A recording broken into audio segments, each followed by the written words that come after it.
Photography is an art that requires patience, skill, creativity and effort, something that artificial intelligence cannot replace.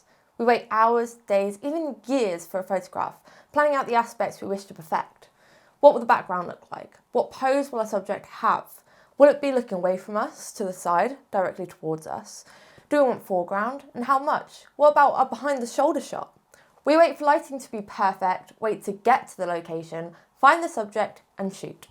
Photography is a game of waiting as well. When we visit a location, there's no guarantee that your subject will appear unless you're visiting conservation areas. But many take away these efforts by using AI-generated images and videos. We've all seen it and we all have strong opinions on it. Love it or hate it, it exists with very little management on every social media platform, with many even earning money from their creations. This video is going to explore my personal strong opinions against AI-generated content and how I believe that it's destroying the artist industry, specifically photography, as I myself am a photographer. AI-generated content refers to images, videos and audio that is generated or modified by a machine like artificial intelligence.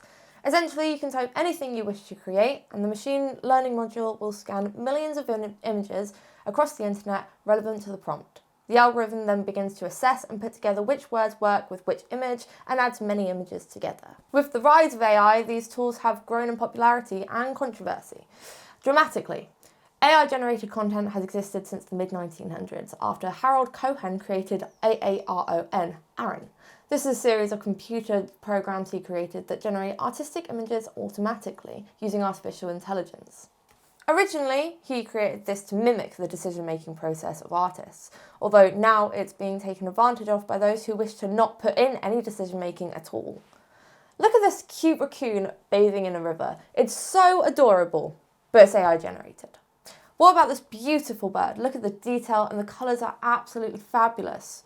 Thank you to the computer who made it. I couldn't find the video that I saw a few weeks ago, but it was of a female owl grooming her too young. It looked so realistic, but in reality, that was AI generated too. And many actively make money on this fakery. For what? Typing a few words into a generative search engine. Some AI generated content is sold for hundreds of thousands of pounds. Take this AI generated photograph of a pied advocate and its reflection, which I prompted for ChatGPT to create. A bad example, but I'm not going to support software just for the sake of this video. Take a look at this photo in comparison to my own photo that I took, showing on screen now. Which one is best? Some people would actually say that the AI-generated photograph is better because of flaws you can see in the real one. Now, imagine if the generated one was much more realistic, made by an expensive software that portrayed it as real. Many would fall for this and support that rather than the work that took hours, days and weeks to capture. Photography is defined as the art of taking and processing photographs. This includes taking photos with a camera and sometimes a lens. Your phone counts, but depending on your desired type of photography, an actual camera is recommended. But that's not what we're talking about today. Photography is about capturing a moment, freezing it in time and telling a story. It takes a whole new level of understanding, from composition to lighting to knowing your camera and your subject and timing. We can spend years visualising an image and attempting to recreate it with our equipment. AI-generated content lacks this process entirely. I can hear it, I don't know if you can, but there's a bird right on top of me. There's a bird right there.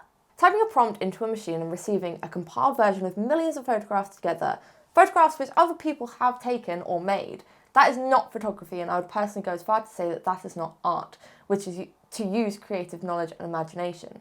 Rather, it is automation. There's no effort in it, no skill, nor personal vision that you strive to achieve. It strips away the essence that makes photography special. AI photography is not the real result of a creator's journey, but a machine following a particular algorithm. It's like comparing home-cooked meals to those heated from frozen and store-bought. One is made from love, from effort. You can taste the different seasonings, the different elements within the meal. The other is sloppy, unimaginative, basic, mass-produced. AI photography continuously undercuts the importance and integrity of real photography, offering perfect, effortless work cheaply, whilst photographers price their work by their effort and end result. Many clients turn to AI-generated content for the cheapness. You get a brilliant photo for much cheaper. But there's a reason for that, just like there's a reason that Wetherspoons is vastly different and cheaper than giggling squid. Just look at the difference in presentation and you can tell the difference in taste. And then, photographers who have spent years working on their craft are left in the dirt, forgotten and underappreciated. But what's more concerning is the ignored line on what's real and what's fake. AI content passed off as real damages the public's trust. How can people appreciate the authenticity and beauty of an image when content creators are no longer accurately labelling their work in the first place? This deception is so harmful in the fields like photography, where integrity and character is crucial. I've seen so many AI artists gain recognition and even financial gain over real photographers by misleading the public and insisting their work is real when in reality we can all tell it was generated by a machine. Typing descriptive words into a generative engine is just not the same as pouring time, effort, money and patience into photographs. Waiting in rough weather conditions for hours, days, just to get one single decent photograph. Taking thousands of images only to keep just a few, putting your heart and soul into perfecting a specific shot. We create it from scratch, build up our knowledge and skill. Let's be honest, it's a shortcut. It doesn't require expertise, like copying answers to a test. Art is more than just the final product. It's the tool that is taken in order to get the final product. The time that is taken to achieve it. The dedication is mirrored from the results. It's the emotions that are captured and made from it. The story it tells, the intentions of the subject's behaviour, capturing the raw, natural beauty of the world. Where is the artistry in machine-generated work? Paying a software to create photos for you with a few words just isn't creative or clever. It's just lazy. True creativity is more than pressing a button. We need to protect integrity for the sake of artists. I know I've mostly highlighted wildlife photography here, but we see it through all art. People generating photos online and passing it off as hard-done work that took days to create.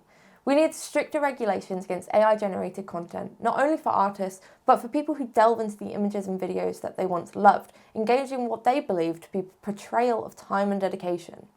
One great step is mandatory labelling. Meta have recently brought this into policy, but aren't reasonably enforcing it. They also stirred controversy recently after automatically allowing everyone for their generative AI softwares. This meant that artists' work is used to aid their own AI software into creating fake images and videos for someone else. You had to manually apply to be taken off of this, and they could deny it. We also need stronger policies on transparency, which is something that must be required when entering competitions and selling work. We must hold people accountable for their misrepresentation. As artists, we must take an active role in educating others on the uses of artificial intelligence and encouraging others to engage and even partake in human-made artworks. Share your process, your experiences, your techniques. We need to promote ourselves and our efforts and not allow AI-generated content to deceive others. But I'm a bit of a hypocrite. That's right, I'm calling myself out. I actually do technically use generative AI softwares, but not to create my photos. This is something that's brought up every time in this debate, and a very valid question. What about when you're touching up photos? Using denoisers, remove and clone tools, they also have AI softwares to achieve their results. Now, they're both involving AI in some capacity, but there's one great distinction. When I use the denoise feature in Lightroom, I'm not attempting to deceive or make a photo appear completely different, but rather enhancing it to bring out the details that were already there. The core of my image remains, and I do not make it appear warped or perfect. I'm not typing a few words into a machine, but rather bringing out the sharpness and clarity further that was hidden by any grain, caused by low light conditions or slightly incorrect settings. When done correctly, editing still respects the integrity of the original photograph, polishing the story that has already been told. I believe that the hypocrisy argument holds a large effect on someone who edits their photographs heavily, especially reliant on artificial intelligence to do their job for them. Of course, editing is half the job in most categories of photography. When used responsibly, tools powered by AI can aid in enhancing masterpieces without changing the original product. This is a fairly controversial discussion in this video, but something that does need to be spoken about with the rise of social media and its open support of AI-generated content. To me, there's a clear line that needs to be drawn between real art, shortcuts, and enhancements. Thank you for watching this video and letting me share my perspectives on this matter. I'm actually really eager to get your thoughts on the matter, and perhaps a peaceful debate can begin in the comments. Whether you agree, disagree, or have your own personal experiences with AI that you'd like to share, please just drop a comment below. If you're passionate about authentic, real-life photography, then please drop this video a like and consider subscribing. I try to drop new content regularly, which is very hard with my lifestyle right now, but I promise, as we go along and grow as a community, I will only get better at it. Take care all, bye!